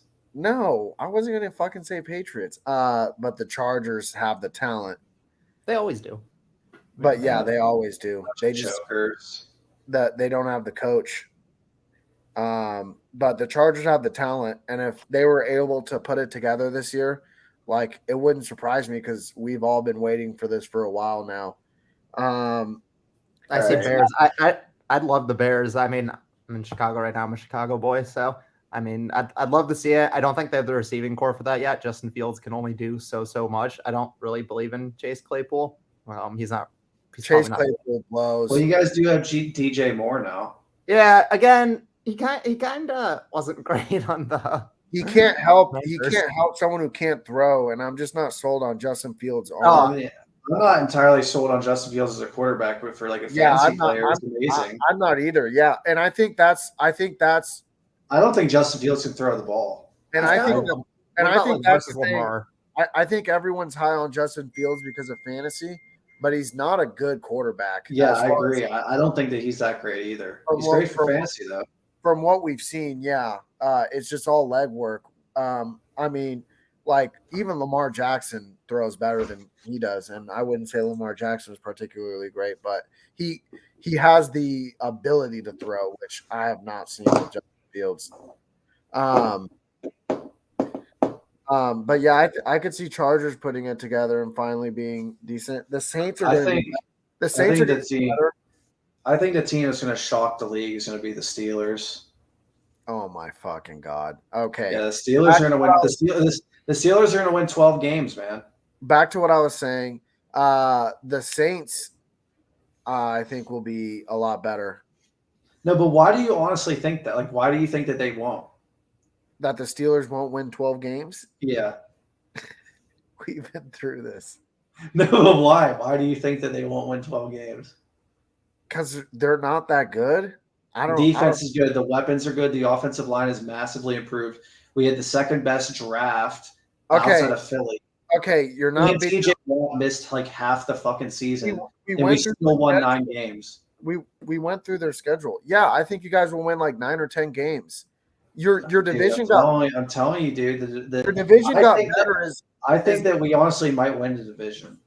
That's insane. You're not beating out the Bengals. Dude, everybody's just like quick to pencil the Bengals in. Like, yeah, because they're the best team in the division, clearly. Dude, I'm telling you, the Steelers could shock the league, bro. I'm telling you. I could see you guys maybe getting second, and that would be No, surprising. We're for sure getting second. That's like for sure. For sure, beating out the Ravens, who are better than you almost every year. We are for sure going to beat the Ravens out. I don't know about that. And Rashad Bateman's coming back. They signed Odell without acting like Rashad Bateman's this X factor. He was great in the games he played last year. Guy literally was a deep shot player, and that was it. And he scored. I don't think the Odell Beckham signing means anything. He's washed. That guy is annoying. He's washed. Who else did they get? Didn't they draft some receivers too? Zay Flowers. Oh yeah, you guys aren't being out in Baltimore. We are. You're probably not. From what I heard, Deshaun Watson's like throwing dimes out there, I guess, in training camp. I don't believe in that rapist. I don't know. I don't pay attention to the Browns, but well, I think that you also I clearly have a bias towards the Steelers, but then you also have a bias towards the Steelers. Like, you don't even think Ben Roethlisberger is like that great. He's not. He had a great defense.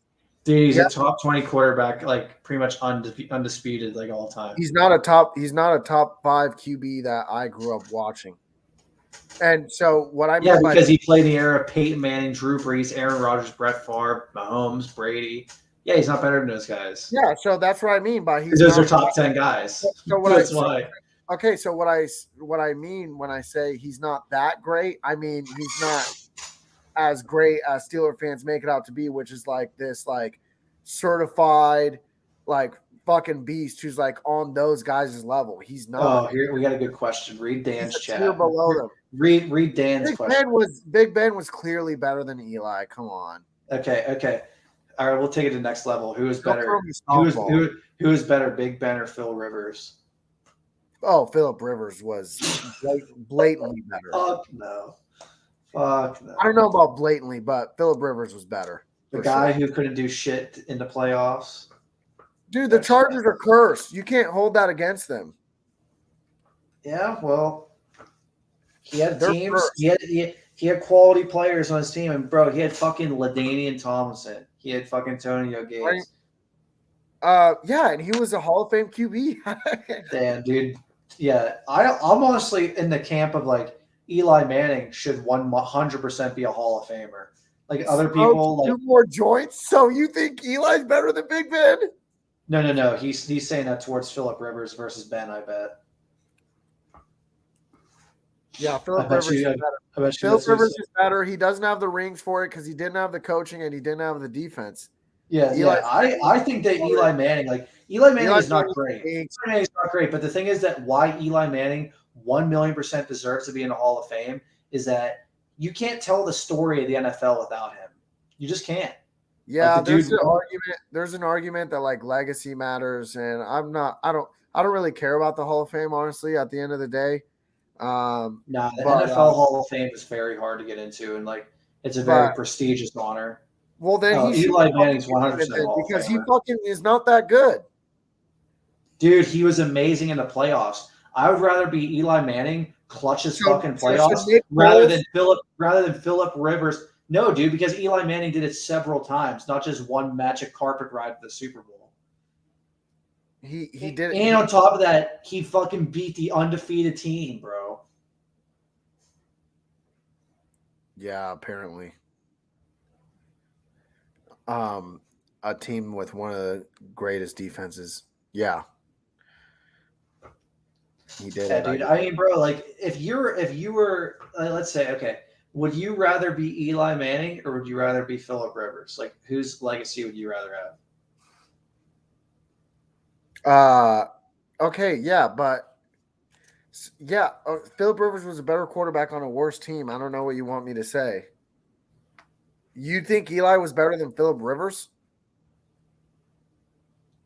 I mean, that's a stretch. I'm not really going to debate it, but I just tell you I know whose legacy I'd rather have.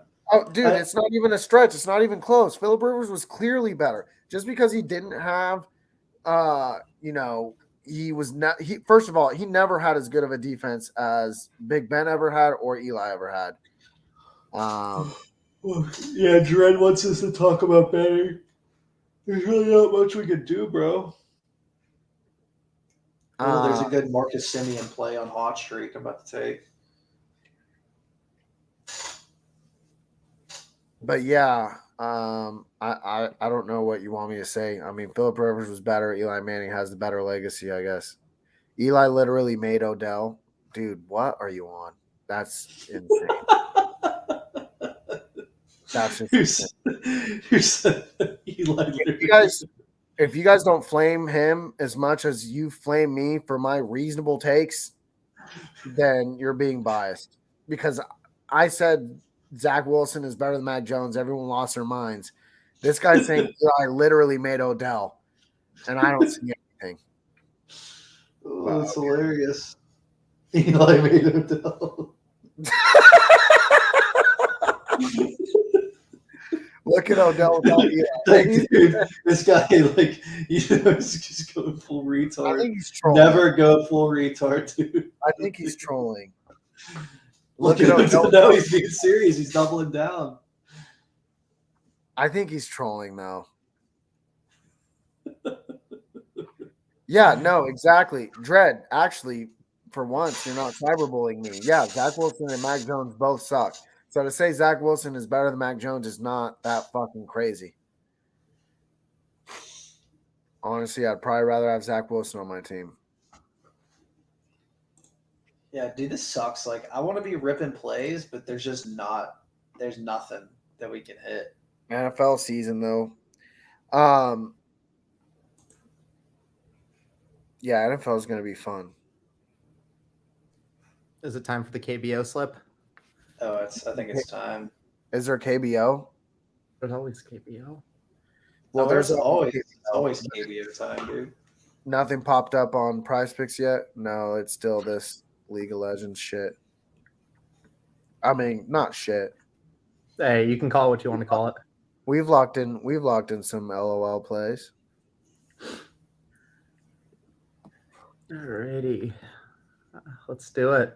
Yeah, let's lock in a KBO slip, then we should probably get out of here. I don't hit these anymore, so tail very cautiously, but this will be a fun giveaway slip. Dak Prescott, the best QB in the league. Okay, maybe you were right, Drew. Vic, I fucking love you. I love all the crew. Hey, I love you too, Dread.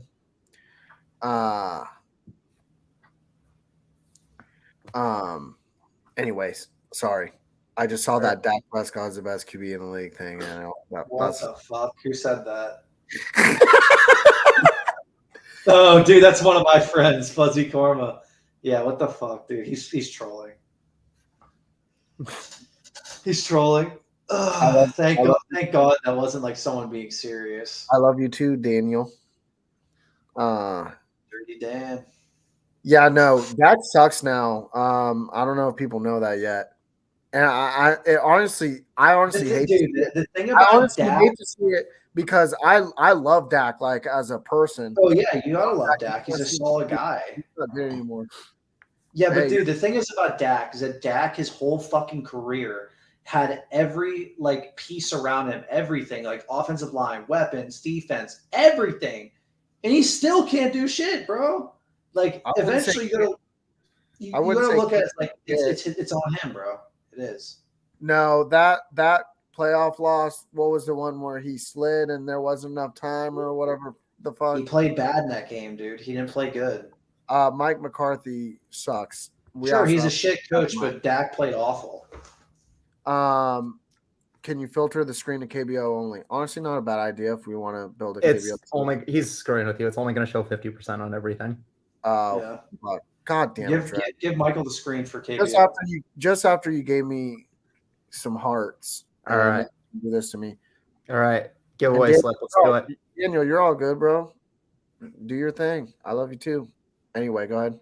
All right. I mean, I know it's already going to be Dread, but let's see if anyone else besides Dread is able to get in beforehand. First comment that correctly spells a player's name on my screen will be eligible for this giveaway. I suggest Kirk McCarty. Okay. AUSTIN space DE. He's not on player. This is how it was a looking fuck. Dude, they had to pull him because he's free square. That's why. I need a player. This person will be eligible for the giveaway, and then we'll build a little correlated slip around it. Of course, it's Dread. I mean, he was first. All right, we're doing Wes Benjamin. We're almost 2 hours in, so yeah. What Dread, under or over on Wes Benjamin? This is your calling. Fucking Dreads in all of her streams. Hey, if this hits, it's the $55 1 month free giveaway. So that's what you get for listening to our bullshit. All right. I'm trying to think if I said anything crazy. Come on, Dread. As I wait for Dread, I will pick the other players on Lottie so we can just speed it up once we get to it. I don't know if I actually believe that Phillip Rivers is better than Ben, but I do believe that it's an argument. So were you just playing devil's advocate or what? Was B, we taking the over. Well, I just think Phillip Rivers gets a lot of unwarranted shit.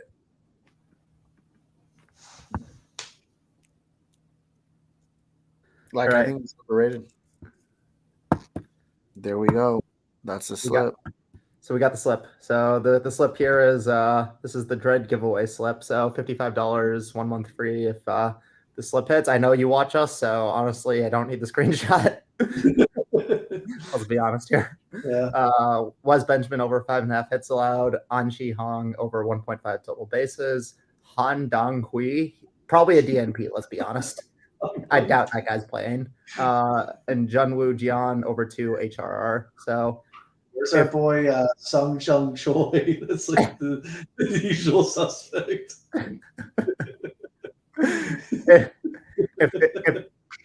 if this slip goes 3 out of 3 or 4 out of 4, Dred, you can pick who will receive the giveaway. So just DM me. So we need Wes, Anchi Hong, Han Dong Hui, and Junwoo Jian. So fuck, dude, no Austin Dean. I mean, we can do an Austin Dean related one. I'll waste $30. Why not? You should be generous. You should do both of them if one of the slips hits. Yeah, fine. Let's do it. So this one, the freest square on Prize Picks is this one. Besides 2 days ago, Austin Dean of the. I mean, would it like we could be like last 5 like degenerate bettors, and it's like or like last 10. He's hit 9 of the last 10 games. So LG. Who else is on LG? Oh, Moon never plays anymore. I hate this guy. Yeah, no, bro. There he is. Hung Jung Choi. Hung Jung Choi. And then who's on the NC Dinos? So obviously we're feeling overs here. So I'll show this slip once we send it. And I don't want to see in my notifications people saying, "Oh, this slip is so chalked." We don't know what we're doing, guys. Like, these plays are fucking for fun. If you're betting on these, you should value your money elsewhere. Yeah, like these bets are for fun. It's literally just like Michael just playing correlation. That's what it is. Yeah. Like we're just messing around. Go back. Like these aren't plays like these like lock of the day or amazing, but like these are just mess around plays. Wait, Drew, what are your 2 favorites from here? Oh, easily Austin Dean, 100%, and then Hung Jung Choi. That's the guy right there. I'm thinking hopefully fucking Moon Sung Chu doesn't fucking DMP. Is he actually hurt, Dred, or he's still fucking with us? This guy's a fucking troll, dude. I don't believe anything that comes out of his mouth. This guy's like fucking LeBron James, a compulsive liar. I think he's speaking hypothetically, like Moon has a broken leg and Mike is just assuming it. I think he's on paternity leave. I'm looking up Moon Sung Ju, seeing if he has been playing recently. Let's see. Leave. Moon got 2 runs last night. Oh, let's fucking go, dude. 2 runs, no hits, 1 walk. I don't know what happens, but hey, you know. Yeah, Moon hasn't been hitting his line. 2 is pretty rough for him, but we don't care. So we have that, and we have that. If you tail these, pretty stupid, but if it hits, Dred will pick someone for a month of the optimizer. Enjoy. Yeah, with Dred's luck, that it probably won't hit. With Dred's luck, these will be the ones that hit. We do a whole hour of trying to find like plays on a dry board, and then Austin Dean. Yeah. Oh my god. And if you want to. This sucks, guys. It's like we want to keep hitting plays and stuff, but there's just not like a lot of good stuff. Like, and it wasn't even just like right now. Like the board just wasn't that great all day. I will say my little tip of the day: if you want to start finding your own plays, there's a lot of interesting things you can find in tennis that's currently not on the optimizer. So go on Prize Picks, go on Underdog, click on Aces, or click on Breakpoints one. Look at some of these, and then go to the site called Betano. It's a global fantasy site, and then look at what their lines are. I've been losing money using this strategy, but I still believe it's EV. And if you want to start finding your own slips this way, there's definitely some value in some of these lines. Like for example, earlier I found this crazy line in Big 3 basketball. Yeah, do you want to show the stream the slip? Sure, I'll show that slip. That one's on Underdog, so I'll just show this slip instead. But let's go over to that. Or you can tell my Prize Picks and see when I take one of those types of lines. You'll see everything except golf on my picket nowadays. Gallo already sold. I'm kidding. Dude. You little fucker. I choose Vic. He needs it really badly this month. That was pretty good. I All can right. Damn, he just fucking clowned your ass. No, that was well done. Very well done. All right. Dread. This boy Earl Clark, 35-year-old scrub, hasn't done anything in the league for like 10 plus years, but he's our big man. This is the guy that's gonna bring us to glory this weekend. This was 4.5 rebounds on Underdog and 8.5 on Prize Picks. Looked at his stats. He averages right around 9 in Spain. That's nuts, dude. That's just 4.5 is 4.5 is going to be like minus 600-700. This line's been taken down a long time ago, but we're pairing it with this chick that consistently sells. Never gets 3 aces. Never ever. Her line on Betano was 5, so 3 should be good. My God, dude. She doesn't get there. Dude, how do you pronounce that name? Marketa Vondrusova. Oh yeah, Vandershrova. Yeah. Okay. Dred, what do you know about Earl Clark? Let's hear some Earl Clark facts. Let's hear the fundamental analysis on Earl Clark and as to why he's got over 4. If you want some Underdog tennis lines pulled from Betano, Marketa, technically EV. She's never hit her line, still EV. Yannick Sinner under. He consistently goes over, but we're taking the under because that's what the odds tell us. Because he's a fucking sinner, dude. And Coco has never hit her line either. None of these players ever hit their lines, but we believe in the odds. Yeah, I mean, so at least for me, like Betano doesn't seem like the most sharp book, but the reason as to why like Michael is taking these is because it's not like he's seeing like, 3 aces. Is that's like a lot of times, guys, is that Betano sets the odds at like much higher or much lower, and he's finding like huge discrepancies in the plays. So that's where like there's like, holy crap, this is like really good value. This is really strong plus EV. And I did hit one. We hit one today. We hit one yesterday. So there. Yeah, and I hit an all tennis play today, a push prop play. So like guys, there's value everywhere. You just got to find it. I assume this will be added to the optimizer soon, though, because tennis is. I mean, they already pull. DGF already pulled from Betano. Tennis is already part of DGF, so they just need to integrate the double faults and aces lines, and I think you'll start seeing some of these soon. So if you want to try to grab value before it shows up on the optimizers, go for it. The whole world is open. There's nothing stopping you from going in the trenches or taking a submarine dive. That's too soon. Stop, dude. Stop right now. Is there anything else that anyone would like to add before we take off? No, it's just us and Dred now. So does Dred have anything to say? Or you got Sarge in here too. Oh shit, yo, what's up, Sarge? Sarge, baby. What up, bro? Ugh.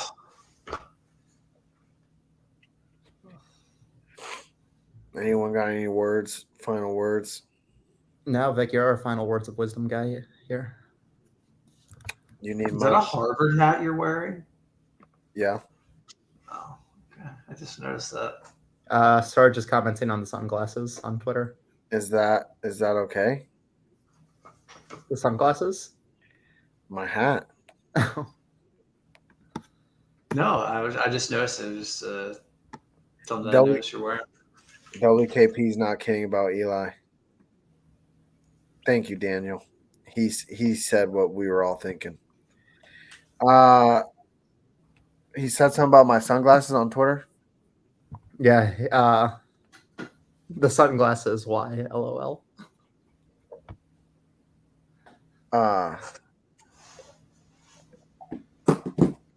Because it's bright. Yeah. And we got Drew here living in the dark, and me just in my family house, just in the office. Oh, they let you have the office for this? Oh yeah. I mean, we're he big goes time from here.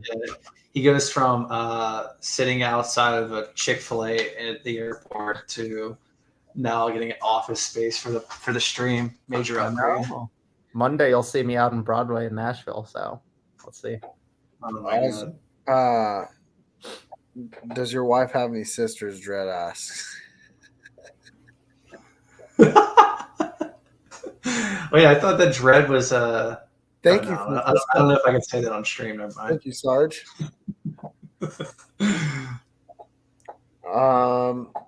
Well, I think that just about does it.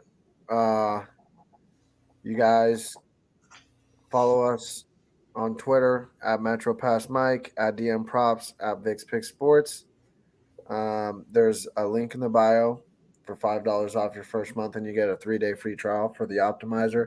So you don't always have to rely on us or any other stream. You know, you can, because you never know when Valley's going to come up. And when it comes up, it can go away as fast as it came up. So you want to have that yourself so that you can rip plays. And yeah, if you guys don't have anything else to say, I will end it. I got nothing. And all right. Take it easy, guys. See you Monday. See you next week, guys. Peace. Peace.